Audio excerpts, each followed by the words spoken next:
the market this summer. They're now close to finalising a deal to sign the Brentford goalkeeper, David Raya, for around £30 million.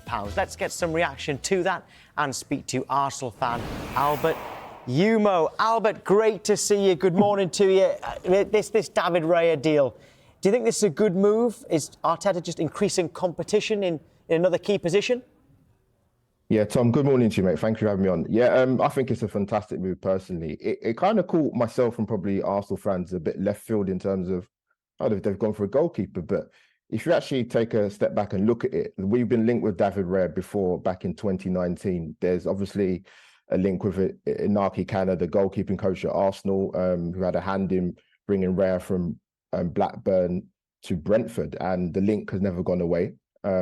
If you look at the stats in regards to Ramsdale and David Raya, they're quite similar in terms of goals conceded and clean sheets, but in terms of David Raya is a standout in terms of long touches and long passes completed, where he ranked first in the Premier League last season. So I think that's quite instrumental in the way that Arteta wants to play, and I can see the logic behind the signing, even though some Arsenal fans still grumble a little bit, but we like to moan a little bit, so. Football fans in general, Albert, we know that very much. In terms of what you've done so far, I mean, Declan Rice, massive. Kai Havertz as well from Chelsea. Jurriën Timber, who I think Arsenal have wanted for quite some time. How happy are you with that so far? I'm very happy. I think the key thing with Arsenal is addressing the key areas that need to be addressed. Essentially, we've done that with Declan, renamed Declan Jollof Rice. We've got Jurriën Timber in. Kai Havertz, as you mentioned. Kai Havertz is interesting because a lot of Arsenal fans actually really wanted him before he joined Chelsea, but it didn't work out for him there, but he's got a clean slate. Mikel Arteta's obviously seen something in him. And Tom, with Kai Havertz quickly, I think he gives us a different dimension in terms of if you are going to play him at the focal point as a false number 9 or a main number 9, we can get the ball from back to front a lot quicker, and we can go for a more direct route. But Declan Rice in particular as well, quickly, an excellent signing. I think with him, Arsenal fans should be really buoyed because this is not a player that has played in Serie A or Liga and we wasn't aware of him. He's been in our eye line for the last 3 or 4 years. He can play in the 6 and the 8. I think he ranked first in Premier League last season for interceptions and possessions, and that is a skill set in its own. It's gone from the days of, we used to have the Claude Makelele's and the water carrying Didier Deschamps, and now you've got the likes of Casemiro's and the Rodris and Declan Rice. He's been an amazing addition, Tom, personally, for me.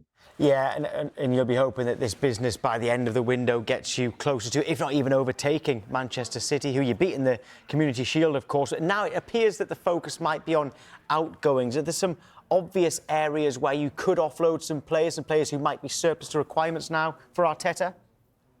Yeah, it's a great question, Tom. I think what Arsenal need to get better at, and it's still a work in progress, is we need to recuperate better money for players that do leave the club.